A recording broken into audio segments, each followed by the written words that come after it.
Welcome to Still Growing in Grace. I'm Mike Zanker. Join me and other amazing guests as we explore and discover better, hope-filled perspectives on biblical texts and difficult themes. Prepare to expand your understanding of God's love and amazing grace. Growing in Grace Ministries Canada and Hope Fellowship, as well as Eastside Church, invite you to enjoy today's program as we dig deeper into what it means to be still growing in grace.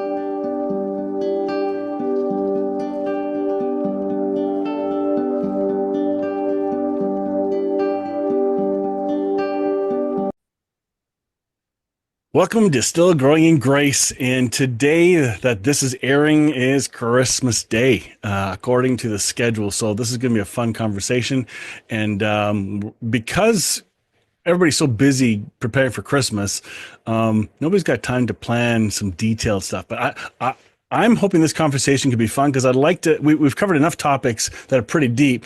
Christmas has its own levels. I didn't think it'd be too deep, and then I realized, there's a lot of things connected to Christmas that need to be unlearned or challenged or questioned.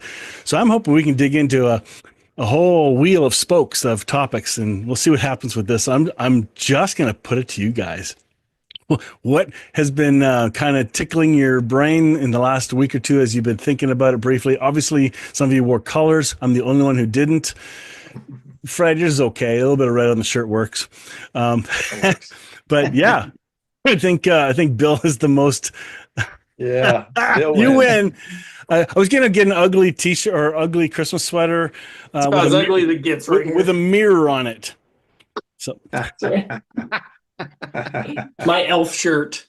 I love it. Actually, Christmas is one of my more favorite topics to kind of think about. Christmas and Easter. I'm drawn to those. I know they're the cliche, religious holidays that kind of are at the apex of the secular world, especially Christmas with that. But there's something about Christmas that's transcendent. It really is. You walk into retail stores and you'll hear songs proclaiming the joy to the world, peace peace on earth, goodwill to men, and then the birth of Messiah, and it's like, and it's totally accepted, at least in the Western culture in many regards, even though there's still some, little stuff, happy holidays, all that kind of, by and large, even holidays, the word has its written holy days, right? So we can't get away from this idea. And then the idea of holy days are these days that have been set apart. There's something there. And then we get into the December 25th, was that the real deal? And everybody just wants to attack every little nuance. And I think we can maybe deal with some of those while we're talking. Yes, today. You're right, because there are some. Yep. The idea of Christmas, just in its broadest essence, is this idea of a total 180 of every divinity story that has ever come out of humanity. This is a flipping of the tables. This is the biggest plot twist in the history of all religious or God transcendent kind of thought narratives that any human had ever concocted. All of a sudden, this is just a huge twist on what everyone expected. For every God thought that had come up to that point in time, and even since that point in time, frankly, humanity has always either seen God as something that humans have transcended into. You think about Greek gods, you think about Babylonian gods. These were also always superhuman-like figures, Egyptian gods that transcended up into divinity. Or God was so disconnected and other than as the creator that there was a gap. And we even see that in parts of traditional Christianity, that God is transcendent and we're this, and there's Christmas is this idea that God has fully become human, downward, not upward, in the form of the most vulnerable, interdependent, weak, naked, powerless creature, an infant child, in the most humble place, birthed in a manger, in a stable of whatever we want to call that. And then this is the story that starts our understanding of the exact representation of God. And that's what we as Christians fundamentally believe. And that this is the fullness of everything that is God in this innocent child, with every limitation that I had, you had, anyone had when we came through our mother's womb and entered in this world and didn't even know what a thought was.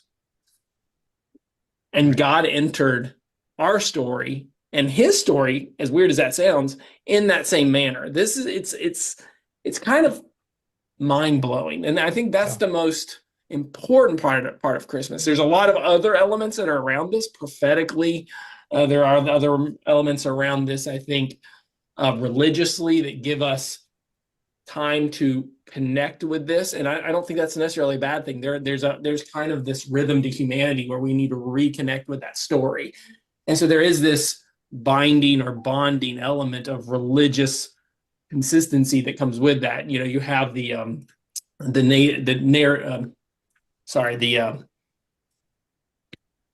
time of year that it is where we're talking about those things. Come on, guys, help me out. What Christmas? Winter. Well, yeah, but around Christmas, there's the Advent? Advent. Thank you. Advent, okay. Chocolate calendars. Come on.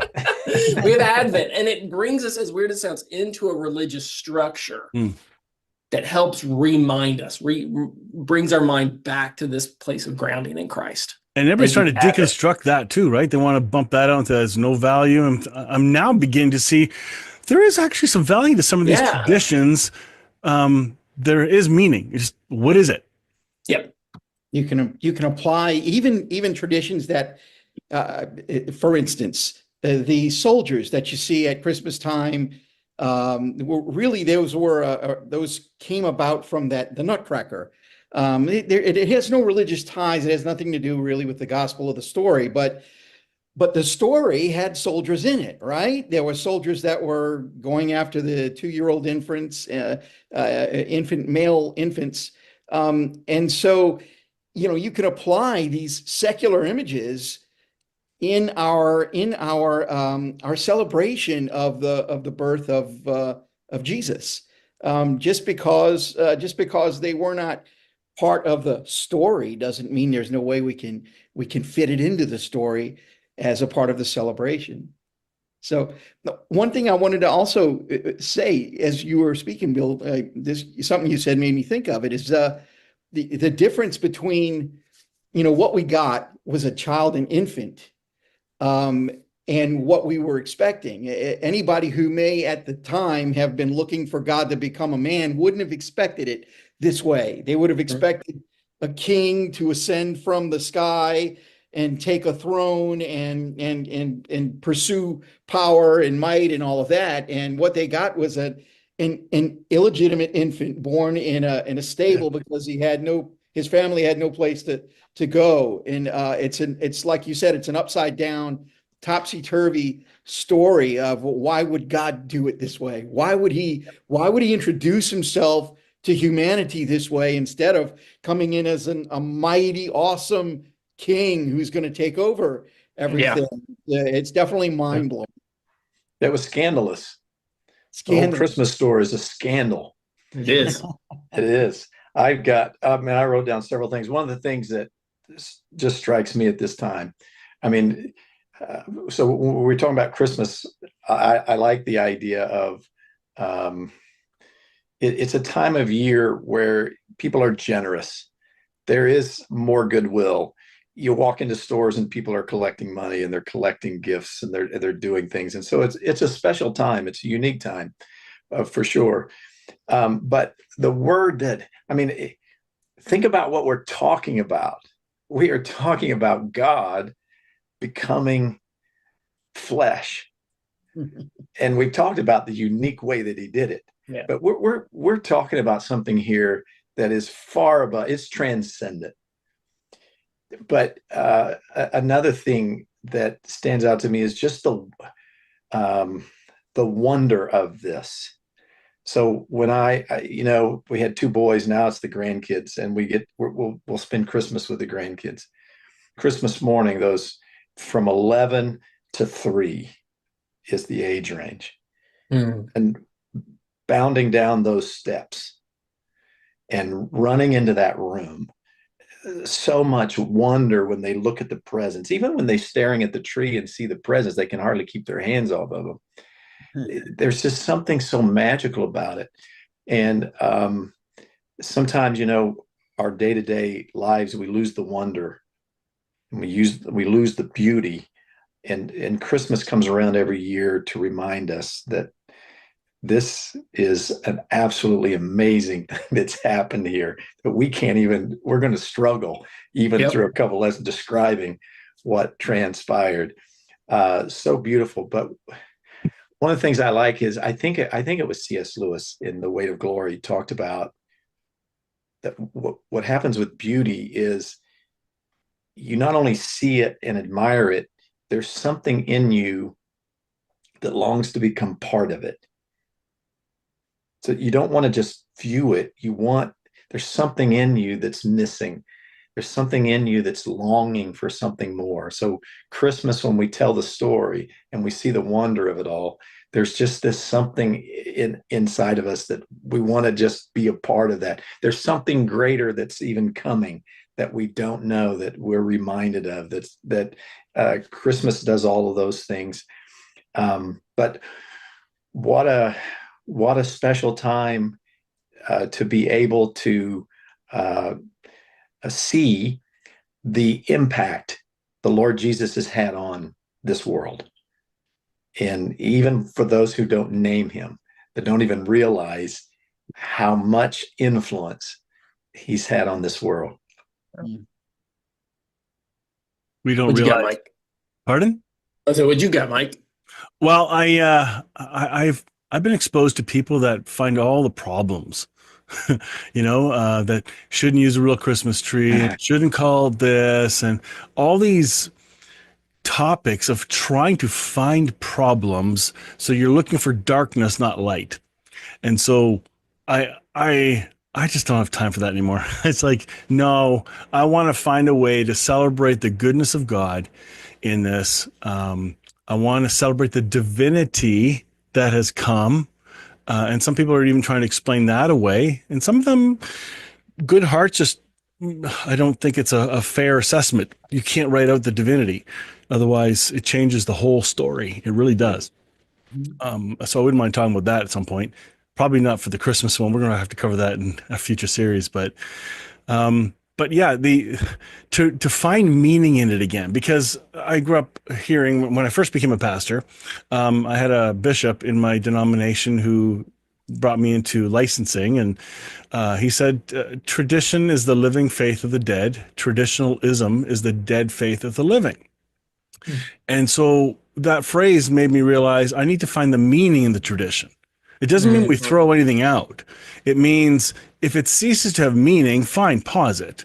But if you have something, find meaning in it. Like, explain the meaning in a whole new way. Retell the meaning of why you're doing it. Instead of just doing it and expect people to catch up because this is what we do, it's tradition. Well, I'm not for that anymore. And yet I do value tradition more and more. I'm now at my age beginning to value Advent. And I'm okay with some history attached to it. It's not in the Bible, but there is some church history that had wise people that tried to teach their communities how to prepare in advance slowly so that we celebrate something so deep and so rich and never lose the wonder. So good.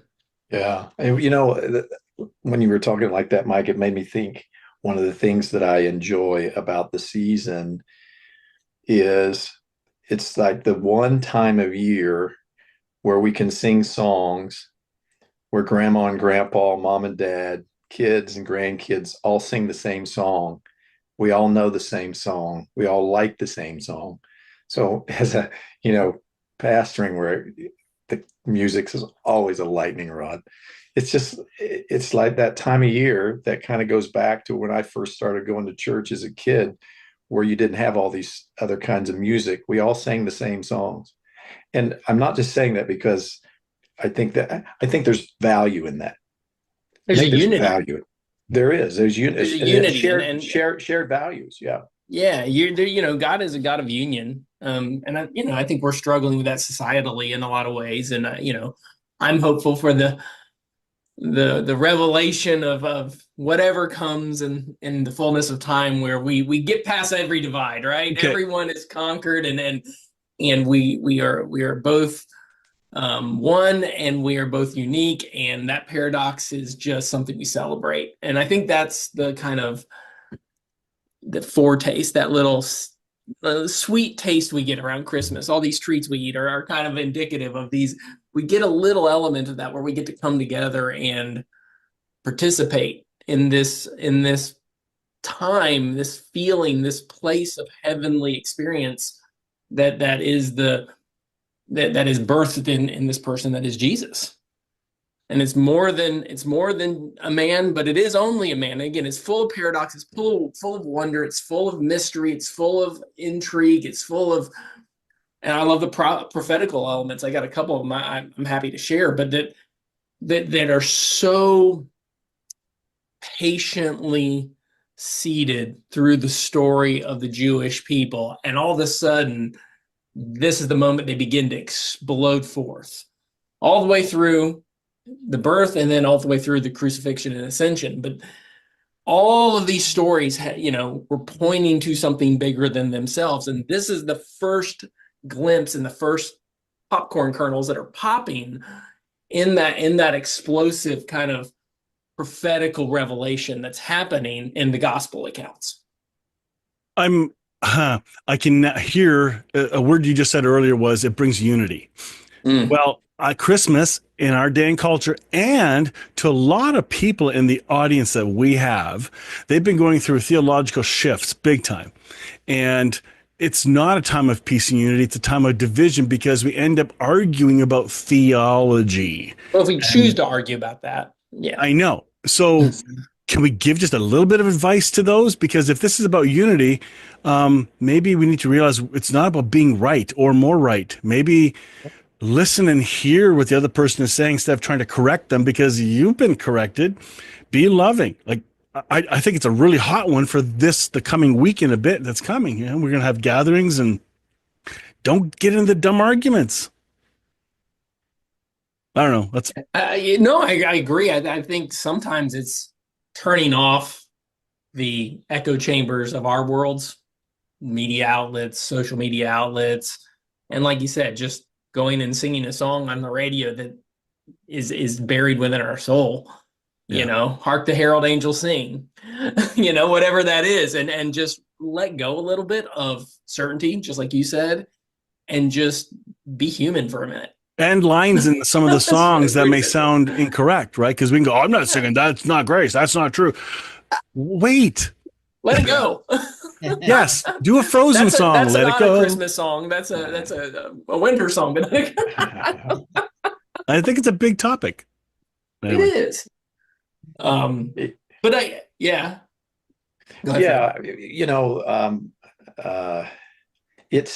It's the time of year where we have such an opportunity, especially here in the States, coming off of a political season. It's such an opportunity to bring everybody together. And so maybe the advice is set it aside till the new year. Set aside that conversation you want to have, set aside that correction you want to give, set aside that email you want to send about the song that contains lyrics that aren't just perfect, and instead maybe send an email saying you're praying for them, and hope everything goes well. Maybe this is the time Christmas is an opportunity for us, to put some feet to our hands and feet to our belief of how much we're loved, and we can show that love, and let's maybe set that example. So my advice would be, take a break. Yep. You know what? Take a Christmas vacation and Ah! just one of my favorite. It shows you my intellectual level. I had that shirt too. It was between the two, right? Oh, that's so funny. Take a Well, Christmas vacation, watch the movie, and just laugh a little bit. yeah, lighten up. Lighten up. In some of the stories that we've talked about, the road to Amos, or how do you guys pronounce it? Emmaus. Emmaus. Um, Jesus is telling a story, and he goes back to the Old Testament, and he explains the Old Testament, how it points to him. And Bill, you were talking about prophecies, Yeah. and I have a hunch a lot of those were repeated on that story, and it gives hope that one, you don't toss your Old Testament, you don't toss the Bible, which we've talked about, and we need to talk about more.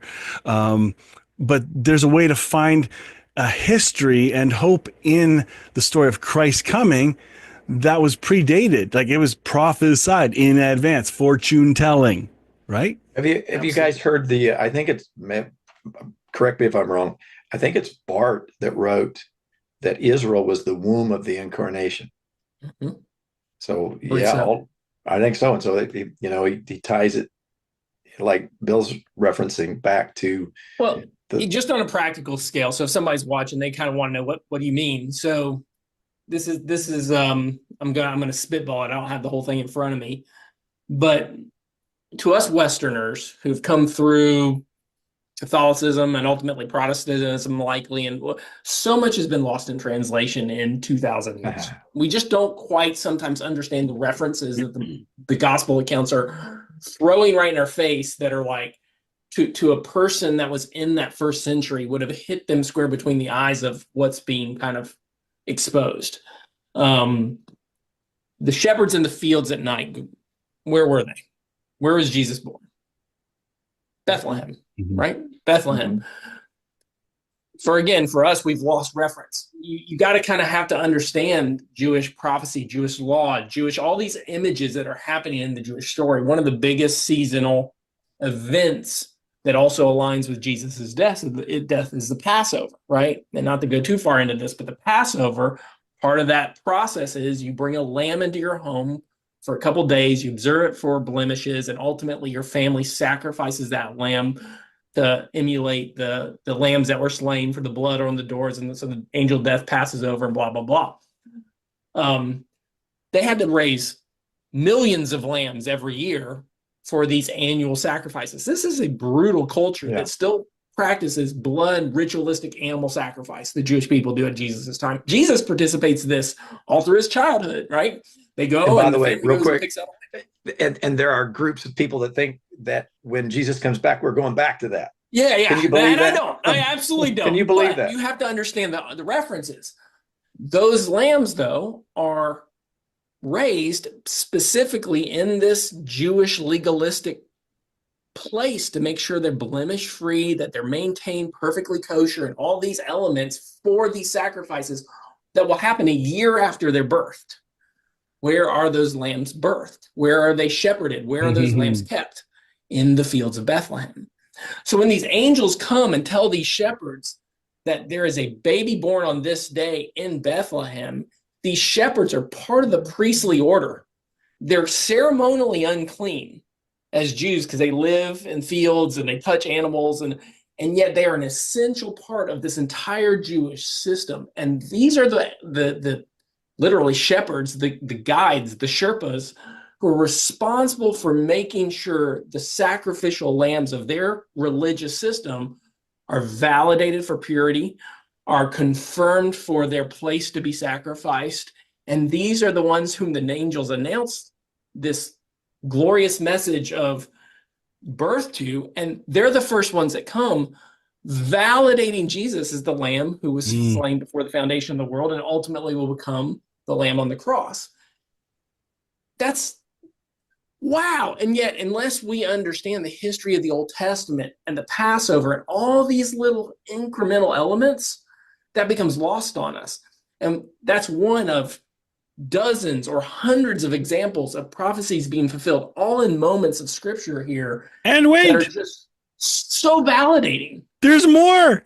Exactly. It's so validating that this is you couldn't concoct a plan and a narrative over all the different times and authors and everything that come together the way they do in scriptures. And it is miraculous. I don't have a better word for it. And just like I said, this is a baby who is God. The same blood and flesh that will be broken in communion is one with us. Mm-hmm. Emmanuel. And I mean, there's just something about it that is worth pausing and celebrating and shedding a lot of our little divisive, meaningless arguments and just being in awe of. Definitely. I love that Bethlehem field story. There's so many layers there. And anybody can do this next Google search. Go start looking up and researching the fields of Bethlehem.